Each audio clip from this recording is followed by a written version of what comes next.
r/NoSleep. Posted by S-CSleepwalker. Please, don't play this game. I'm not too sure if this is the right place to post this. Hell, I don't know if anyone's even gonna see it. I want to start this off by saying that this story isn't to be taken lightly. I don't want you to read this and try to copy what is done, instead take it as a warning. A warning to never play this game, a warning I wish I had gotten before I made that mistake. I lived almost my entire life in the middle of Delaware. If you forgot that was a state, I wouldn't blame you. In my neighborhood there were 3 kids I always played with every day. Kyle, Jimmy, and Seth. Our houses were close enough to each other that we played together whenever we had the chance. We did all the typical things a couple 13-year-old boys would do. Swimming in the local pool, going to the Walmart and buying nothing, or just hang in one of our basements and being jackasses. It was almost a Disney-like childhood. Sleepovers were nothing new for us. I think we had one almost every weekend. What was new was not having any parents there to watch us. Seth offered to host the next one and included that his parents were gonna be gone for the night. They were staying down at the beach and told Seth it would be fine for him to invite us over. Fine for him, not so much for the rest of us. I think me and the other guys pleaded and begged our parents multiple times to let us go. Our parents knew each other and trusted us, but the idea of 4 prepubescent boys being alone in a house was any parent's worst nightmare. Somehow, by the grace of God, they agreed the night before. After all this time, I still wish they had denied us. Maybe things would have ended differently. I want to tell you about the events that happened that night that changed me into who I am. It changed my life and every family's that was involved in it. This is the night I played hide and seek with my friends. Hide and seek? Won't that get boring with just 4 of us? I asked suspiciously as I took a handful of Doritos from the bowl on the table. It was about 10:30 p.m. when Kyle suggested we play a game so we could try and stay up later. Yeah man, and besides, we have an Xbox. Jimmy pointed out. Seth came walking down the basement with some sodas in hand, almost dropping the cans. What are you guys talking about? You better not be thinking of touching my controller with your greasy hands, Jimmy, not after last time. It was an accident. I got you a new one. Jimmy responded before chuckling a bit. No guys, I saw this on the internet a few nights ago. We have to try it, Kyle said. He almost sounded like he was pleading with us. Kyle was always the kind of kid to believe in spooky things. Ghosts, werewolves, demons. You name it, Kyle probably believed it. I remember one time he somehow got us all to go in the woods with him during the winter to look for dog people that a YouTuber said was out near us. We all got the flu after that. Oh god, another one of these? Is it gonna be like that dog thing again? Seth chimed in. It's not like that, this one is real. I promise dude. Kyle seemed genuine about it. I almost felt bad as the other guys called him stupid for it. Alright man, we try your game for a bit. Then if it's a bust, we play Xbox. I suggested. Kyle's face light up as he got some paper out of his bag. Who said you were in charge of deciding when to play my Xbox? Seth questioned. I just shushed him as Kyle got some more stuff out of his bag. Candles, lighters, a knife. I would have hated to see what would happen if we said no to his idea. Alright, first. We gotta turn all the lights off. Not a single one can be on during the game. We looked at each other before we went off to get the house started. I had been in Seth's house almost as much as mine, but there's strangeness to it when the lights were all off. We got back to the basement where we found Kyle lighting the candles and placing them on the ground around the paper. As we sat around him I could see some words on the paper. Ready or not, here it comes. What's that for? I pointed as Kyle placed the last candle down. That's to start the game. I saw these Indian guys play it and they said you have to start the game just like this or it doesn't work. Kyle answered as he slowly pulled the knife up and turned to face us. Now, we have to cut ourselves. Like Sarah from Homeroom? Jimmy chuckled. I thought that was a rumor? Seth remarked as he leaned towards Jimmy. Guys. Focus. Just a small prick on your finger. Then you put it on the paper, Kyle demanded as he slowly pressed the knife tip into his finger. This feels very extreme. Is this safe to play? I asked, seeing Kyle wince as blood slowly pooled on the top of his finger. I think so, the guys seemed like they were having fun when they did it. He held the knife towards me next, the guys watched as I reluctantly took the knife and plucked my finger. I did encourage us to play this for Kyle's sake, I couldn't chicken out now. The other 2 did the same. Jimmy had more tears than the rest of us, but when he finished he handed the knife back to Kyle. Now? Seth asked, rubbing his finger on his Pokemon pajama bottoms. Now, Repeat after me. We all listened to Kyle and repeated. 1, 2, 3. Ready or not, come find me. We stared at each other. Silence filled the basement as our eyes kept darting to see if anything happened. Do you hear that? Seth whispered. We listened as the most quiet fart escaped him.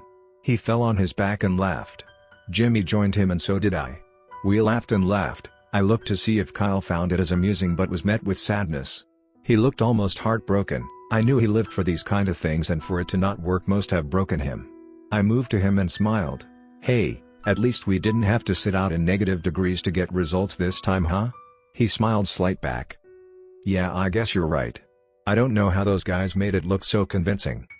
CGI probably. My dad says that's how most things are done like that, Seth said as he got up to go turn the light back on.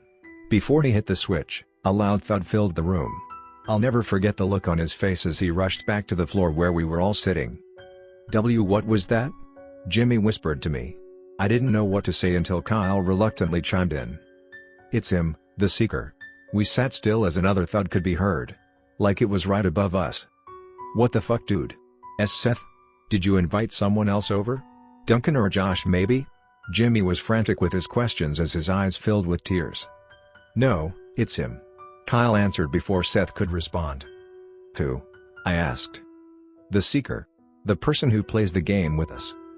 Well, tell him we don't want to play anymore, Seth demanded, making sure to keep his voice down. We can't, they said he plays until everyone is found. What do you mean until we're found? I asked. I kept looking at the stairs. My brain was trying to wrap around what was happening while also trying to keep reason in it. It's like hide and seek. We play until we're all found or he can't find us. Kyle answered. Okay, let's go get found so the game can be over. Seth tried to stand before Kyle pulled him down. No, we don't want to be found. Bad things happen if we're found. Kyle looked at the carpet as he said it. The thud got louder, almost like it was searching the house. Okay. Then we should just stay down here, right? If we hide down here it won't find us. How long do we have to hide, man? I stuttered as I waited for Kyle to answer. I don't know. We sat there in silence. Thuds and crashes from upstairs made the silence somehow louder. I had wished it was all a prank. Seth and Jimmy loved pulling those and Kyle was usually the target for them. But I knew it wasn't that. I knew this was real. I don't know how it was, but at that moment there was something upstairs, tearing the house apart trying to find us. We stayed like that until Seth finally spoke. Let's run. What? Kyle mumbled out, his face covered by his hands. Tears were rolling down his cheeks. Let's run. The door's not too far from the basement entrance. We unlock it and run to a neighbor's. Seth looked for nods or any sign of agreement. Jimmy nodded and I slowly shook yes. I looked at Kyle, grabbing his leg and squeezing it. Come on, man, we're definitely faster than it. We'll be out before it even sees us. I smiled at him. He looked up and slowly smiled, nodding. We all slowly moved to the base of the basement stairs. Looking down into a dark basement is scary, but looking up into a dark house is another whole kind of fear. I don't know how long we took going up those steps, but it felt like ages. We were slowly ascending into what could be our end. Seth held the doorknob and just stared at it. I knew he didn't want to be the one to open it, to potentially be the one to see whatever it was that was on the other side. I scooted around Jimmy and slowly turned to knob. The door silently opened. The house was almost pitch dark. The only light we had was from the moon herself, shining into the windows and illuminating the destroyed house. He quietly but quickly moved towards the front door. I peered into the living room to see the chairs and couches turned upside down, some side table doors ripped off the hinges. Hurry up, man, Jimmy urged Seth on as he fumbled slightly with the deadbolt. I looked to see Kyle slight behind, close to the basement door. I moved over to get him ready to run. Let's go, Kyle, we gotta get. I almost finished my words as I watched his face turn from scared to horrified. I turned slightly to see Jimmy on the floor crawling away from the door. I'm not sure even after all this time how to describe what we saw that night. I had wished it was just a man. Some man that was in the house with us, but it sadly wasn't. The best I can try and give a description is to think of a Picasso painting. It had a crookedness to it. Its arm jagged and legs crumbled as it towered over Seth. Seth didn't move, he didn't try and fight. All he could do was stand there and look up to see its eyes peering down at him. It picked Seth up and like a rag doll threw him into the living room.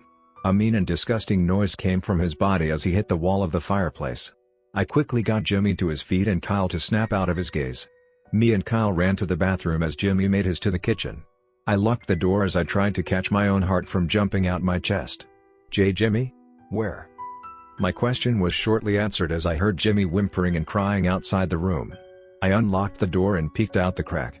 I watched it linger its way towards him and all I could hear was wet sounds. I quickly shut the door and relocked it. My mind didn't really process what had just happened in what couldn't have been more than 3 minutes. My 2 friends I had been with almost my entire life were gone, just like that. I sat on the cold tile floor as I listened to the thudding from outside. My breathing was dull as I looked to see Kyle shaking by the toilet. I slowly moved myself over and gave him a hug. I knew what he was thinking, I knew the horrible things he was saying to himself in his mind. I didn't know how to tell him that what was happening wasn't his fault. I'm not sure that even now I could find the words to tell him that. We'll be fine, we just gotta stay here. It won't find us. I tried to reassure him. No, it will find us. We can't stay here. Kyle, Seth and Jimmy are dead. We can't go back out there and run. I don't know why we thought it would work. No I need to get to the basement, Kyle said. He looked up at me. Why? It's a dead end there. It will. Maybe, I can try and end the game. Rip the paper up, something, I don't know. I didn't know what to say. On one hand it was the only idea we had besides hiding and waiting to be found. On the other, I couldn't bring myself to put that hope in his mind. To encourage him just to watch as it fails, he knew this as he came to his own conclusion. I'll go down there, and you head for the coat closet. If it doesn't work I'll run back up and I'll head there to hide with you. Okay? He nodded to himself. I just stared at him as I nodded back slight. We stood up and slowly unlocked the door. It wasn't anywhere we could see, which made it all more frightening. We slowly made our way to the basement door. Good luck, I whispered to him. He smiled and went our separate ways in the house. I quickly got in the coat closet that was almost directly in front of the basement door, and Kyle made his way downstairs. That was the last I saw of Kyle. It wasn't long after I heard loud thudding outside the closet door that quickly went down the stairs. All I could do was sit there, and listen as I heard the silent screams and the pounding of flesh over and over and over again. Soon the hits became more wet, and the screams became more silent. I sat in the closet and accepted my fate. I slight covered myself with a fallen coat as I heard the thudding move around the house. It was only a matter of time before it got me, before it ripped the door open and I would be met with its horrifying figure. I looked out the slits of the closet door and saw the moonlight shining through the windows. I'm not sure when I fell asleep or even how I did. My body must have been so exhausted that it decided sleep was more important than survival. My eyes slowly opened to see daylight peering through the house. The night was gone and the day had come to save me. Although I was relieved, I still forced my eyes shut. The small amount of what I saw was enough to make me do it. I saw the closet door was open. I didn't want to have them open as it might slowly peer from the corner and look at me. I didn't want my last image to be that. I just kept them closed and covered my ears. And then I felt it. Thuds. I could feel the thudding get closer, closer, closer. 2 hands grabbed me. This was it. My flight or fight kicked in and I started to fight. Kicking, hitting, screaming. Anything I could think of I was doing. Calm down, son. Calm down. You're safe. Those words hit me like a wall. A calmness I hadn't felt since the day before came over me. My eyes slowly opened to see the face of a young man kneeling in front of me, his hands holding my arms. He was a police officer. It's gonna be alright, he reassured me again as he slowly brought me to my feet. He walked me out of the closet and faintly said, "Keep your eyes down, kid, I'll lead you out." I think he said it more for himself, cause I knew what he didn't want me to see. Seth was laying in the living room, his body bruised from the impact with the wall and his bones broken. Jimmy was on the kitchen counter, multiple wounds and slashes were found on him. Kyle, I'm not sure what really happened to him. The reports on his body never came out. I just know I'll never forget those sounds from when I hid in the closet. Seth's parents moved away almost immediately after the incident. Just left, didn't take a single thing from that house. It was later taken down. I guess no one wanted to live in a house where something like that could happen. I saw Jimmy and Kyle's parents every once in a while when I walked around the neighborhood.